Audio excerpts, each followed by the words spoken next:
Annyeong. Selamat datang di program terbarunya Kopamax, namanya Leju, Lensa Jinju, yang bakal ngebahas seputar hal-hal lagi viral, lagi heboh, pokoknya tentang per K-pop-K-popan. Di channel ini, di program ini, kalian bisa dapat semua update di tiap minggunya. Dan untuk hari ini, aku bakal bawain berita-berita yang menarik minggu ini. Mulai dari kemenangan bersejarah di panggung global, kejutan comeback dari idol legendaris, sampai kontroversi yang lagi hangat-hangatnya di media sosial. Langsung aja, ini dia Leju, Lensa Jinju. Kita awali dengan kabar membanggakan. Ini dari MTV Video Music Award 2025. Ajang penghargaan bergengsi ini menjadi saksi dominasi para artis K-pop. Yang pertama, Blackpink cetak sejarah di MTV, guys. Iya, Blackpink memenangkan penghargaan Best Group. Ini membuktikan posisi mereka sebagai grup wanita yang paling berpengaruh di dunia. Roje membuat gebrakan besar dengan memenangkan kategori Song of the Year untuk lagu kolaborasi dengan Bruno Mars. Jangan, nanti kena copyright. Ini adalah kemenangan pertama untuk artis K-pop di kategori utama VMA. Tapi gak cuma Roje, Lisa juga gak mau kalah, bro. Dia sukses menyabet Best K-pop sebagai solois, menjadikan artis dengan trofi terbanyak di kategori tersebut. Neng Lisa memang best. Dan kalau kalian lihat speechnya mereka, itu kayak sangat menyentuh sekali gitu loh. Mereka tetap gak lupa loh dengan maksudnya mereka tuh dari mana. Paham gak sih? Ya kan ini kan soalnya individu kan. Roje menang jadi Song of the Year bareng Bruno Mars gitu kan. Lisa juga. Tapi mereka juga gak melupakan jati diri mereka tuh dari mana. Wah, keren banget sih. Mbak Lisa, Mbak Roje, best. Nah, ada grup pendatang baru global, KatSeye, yang ngebawa pulang trofi Push Performance of the Year atas penampilan mereka yang luar biasa. Buat yang belum tahu, KatSeye itu salah satu grup idola wanita global asal Amerika Serikat, tapi dibentuknya sama si Hype Corporate dan Geffen Records. Jadi melalui acara kompetisi realitas Dream Academy, ini kan buat kalian yang gak ngikutin banget tuh, grup ini memulai debutnya tahun lalu guys, di 2024. Jadi beranggotakan Lara Raj, Yoonche, Manon Bannerman, Daniela, Megan, sama Sofia. Jadi kayaknya yang orang Korea tuh cuma Yoonche doang ya? Ya enggak sih? Oh, jadi cara bacanya bukan KatSeye guys, tapi Cat's Eye. Aduh, maklumnya ini lidah Bekasi. Nanti kalau misalnya kalian mau aku bahas grup ini secara khusus, kalian bisa request di kolom komentar. Lanjut aja lah ya. Selanjutnya nih, ini adalah berita yang saya tunggu-tunggu sebenarnya buat diri saya sendiri. Gak cuma pengen dikasih tahu ke kalian juga. Ini adalah comeback EXO. Jadi setelah dinantikan waktu itu kemarin lagi ada gerhana tuh, tapi tiba-tiba saat gerhana EXO mengeluarkan poster ini juga. Apa ini? Jadi EXO-L, penantian kalian akhirnya selesai karena EXO itu dipastikan akan comeback pada Desember 2025. Ditandai dong poster misterius tuh yang tadi nih, yang mengutip lirik lagu debut mereka. Apa tuh teman-teman? Mama. Ini akan menjadi comeback pertama dengan seluruh anggota karena mereka udah menyelesaikan wajib militer. Jadi gimana guys? Kalian mau nonton konsernya? Kalau aku sih kayak ada kemungkinan pengen sih. Karena seumur hidup aku gak pernah nonton konser, tapi aku gak bisa melewatkan ini. Aku sudah menunggu bayi-bayiku selesai wajib militer. Gak sabar pengen membiayai mereka lagi. Selanjutnya, ini tuh Day6 dan TXT perpanjang kontrak guys. Jadi seluruh anggota Day6 resmi memperbarui kontrak dengan JYP Entertainment, menjanjikan kelanjutan karir musik mereka. Dan seluruh anggota TXT juga memperpanjang kontrak dengan Big Hit Music lebih awal. Ini menandakan apa? Ya, komitmen mereka sebagai grup guys. Jadi gimana? Itu kan yang kalian mau beritanya? Dari EXO comeback, Day6, TXT. Tapi gak nyampe situ. Tidak nyampe situ. Kita lanjut lagi. Nah, ini tuh sebenarnya kabar dari 2023 ya, di 14 Februari itu pas Valentine. Jadi karena member Momoland itu merilis pernyataan tertulis dengan isi serupa di akun Instagram masing-masing, mengungkap keputusan mereka untuk berpisah jalan guys. Jadi secara gak langsung mereka bilang gini, setelah diskusi panjang dan mendalam, kami berenam memutuskan untuk memberi dukungan pada satu sama lain yang akan memulai awal baru. Apa tuh maksudnya kak? Jadi keenam member Momoland ini memutuskan hengkang dari MLD Entertainment. Mereka sepakat untuk tidak memperpanjang kontrak dengan manajemen. Jadi ya resmi nyatakan bubar. Tapi kali ini Momoland memberi kita kejutan dengan mengakhiri vakum 4 tahun mereka dan membuat single baru berjudul Rodeo dan kembali aktif. Jadi udah aktif lagi guys. Tenang aja, jangan bersedih. 2023 kan dipatahkan oleh member-member yang hengkang dari entertainment, tapi mereka akhirnya kembali lagi. Terus selanjutnya ada comeback dan juga konser. Ya, Blackpink, si mereka neng-neng gelis berempat ini akhirnya bakal rilis album lagi. Mereka akan comeback di bulan November 2025. Ini banyak banget gebrakannya ya, Blackpink-nya, EXO-nya. Ya kalian tahu lah ya, Blackpink itu kan kalau nggak salah tahun 2022 terakhir rilis album Born Pink. Ya correct me if I'm wrong. Dan akhirnya setelah 3 tahun penantian kita, mereka membuat album lagi, comeback lagi guys. Lanjut. Etis dikabarkan akan menggelar konser Jakarta. Siapa yang antusias sama Etis?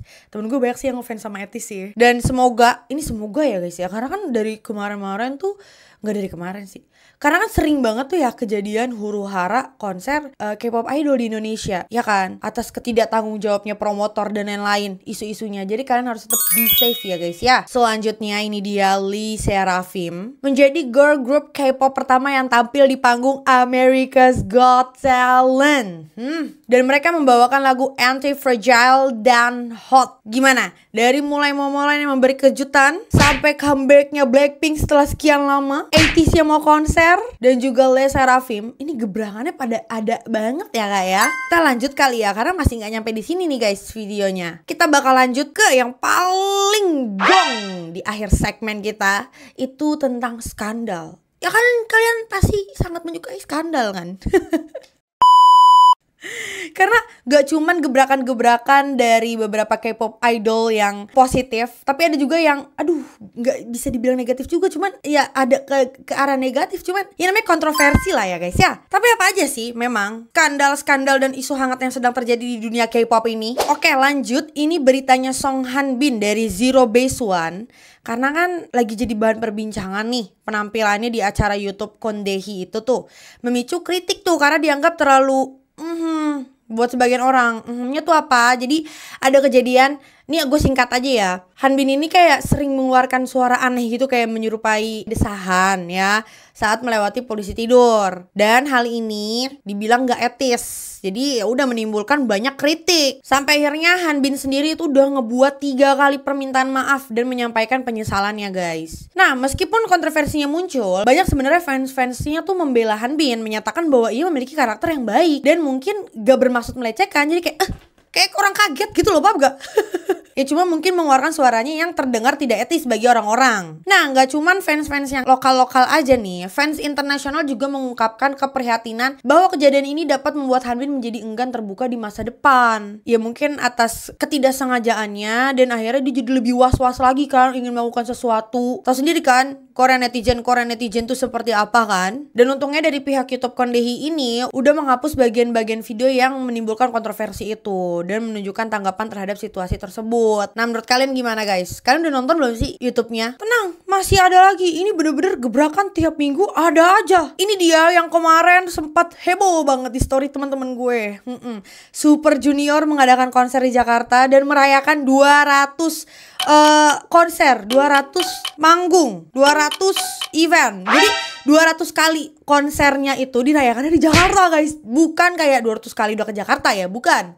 Maksudnya dari 2 dekade mereka sebagai grup K-pop. Siapa di sini sesepuh K-pop? Angkat tangan. Pasti kalian tahu, sudah 2 dekade Super Junior ada dan mereka merayakannya di Indonesia. Apa tidak senang kalian para elf? Saking senangnya ya para elf itu memadati lokasi konser dan menunjukkan betapa besar cinta para penggemar di Indonesia. Best. Karena apa? Semua teman-teman aku story itu semua.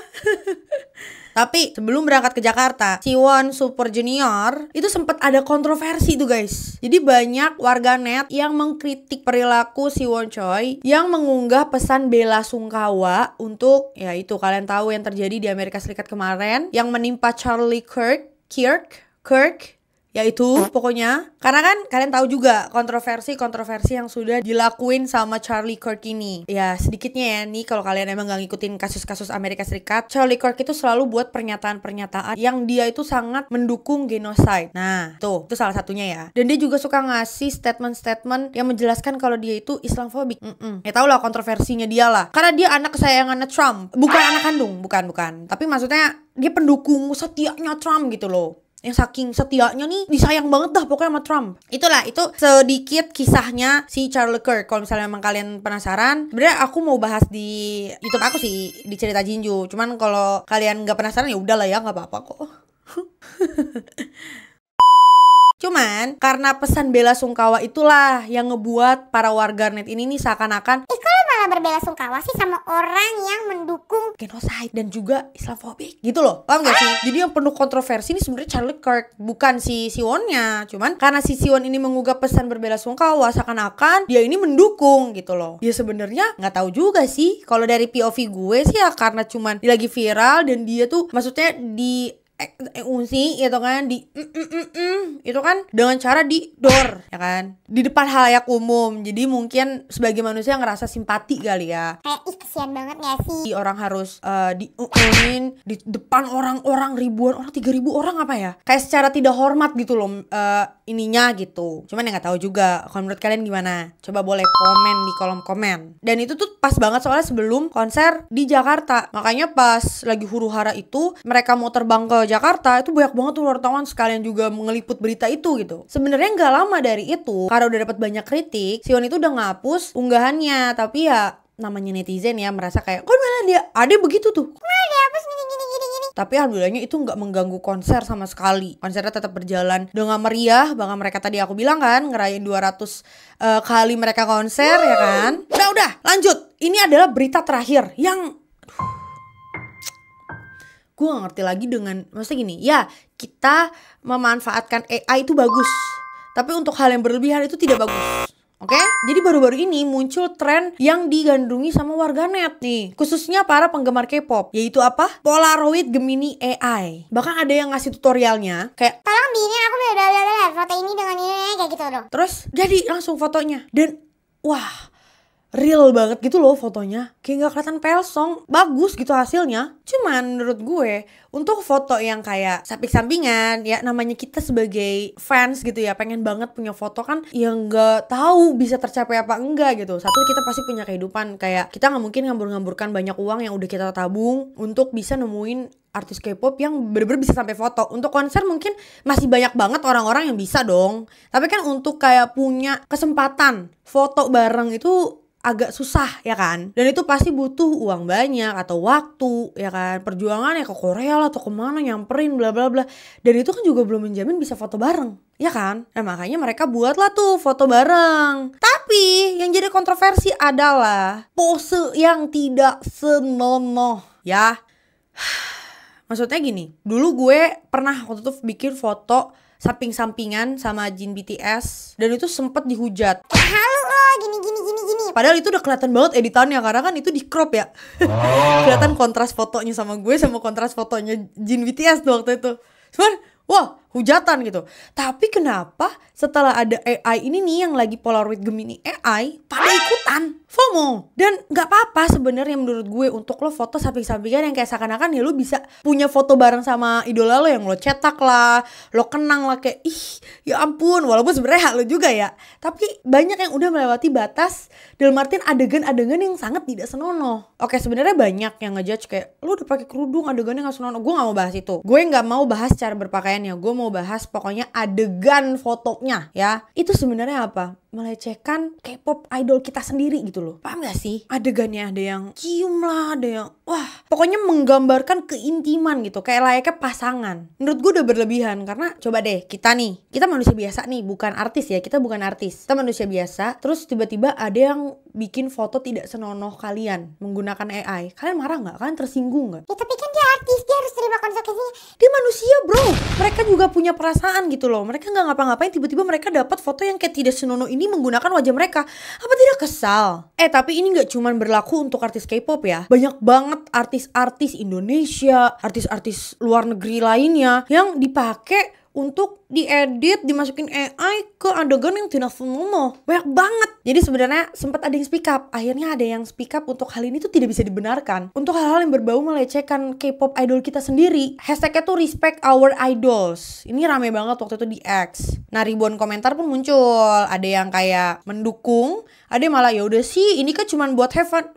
Gue gak ngerti lagi dengan komentar-komentar yang masih defensif gitu loh. Tapi ada juga yang malah menyalahkan agensinya karena dianggap tuh lalai membuat aturan jelas. Dan fans yang mendukung campaign Respect Our Idols ini menuntutlah pihak manajemen artis segera memperketat prosedur sesi Polaroid agar tidak ada lagi pose yang bisa dikategorikan sebagai pelecehan. Nah akhirnya agensi buatlah tuh pernyataan-pernyataan. Contohnya di YG nih, sempat bilang kami sangat prihatin dengan terus berlanjutnya pembuatan dan penyebaran konten deepfake yang tidak pantas dan melibatkan artis kami. Kami terus memantau aktivitas ilegal yang ekstensif dan berbahaya ini dan secara aktif berupaya menghapus dan memblokir komen tersebut. Ini untuk YG ya. Kami juga menempuh semua langkah hukum yang memungkinkan, termasuk proses pidana untuk mengatasi masalah ini. Kami berkomitmen untuk menindak tegas setiap tindakan ilegal yang secara signifikan merugikan martabat dan reputasi artis kami. Sebenarnya ini udah diomongin sama YG di Agustus 2024 lalu. Karena memang tren-tren deepfake AI itu udah ada dari tahun lalu guys. Ya seiring berkembangnya zaman ya, teknologi makin maju, banyak juga yang tidak mempergunakannya dengan hal yang baik gitu. Gak cuman itu, JYP juga, Hype juga. Pokoknya banyak agensi yang mau melindungi artis-artis mereka, pastinya dong. Jadi buat kalian yang memang mau ngikutin tren, coba dilihat dulu apakah perilaku ini merugikan orang lain apa tidak. Terutama orang-orang yang kalian ngefans gitu. Kalian bilang ngefans kan? Kalian harusnya lebih mikir kayak, ih gue bakal terkesan kayak jahat banget gak sih melecehkan artis gue yang gue suka gitu. Ya kan? Harusnya kalian berpikir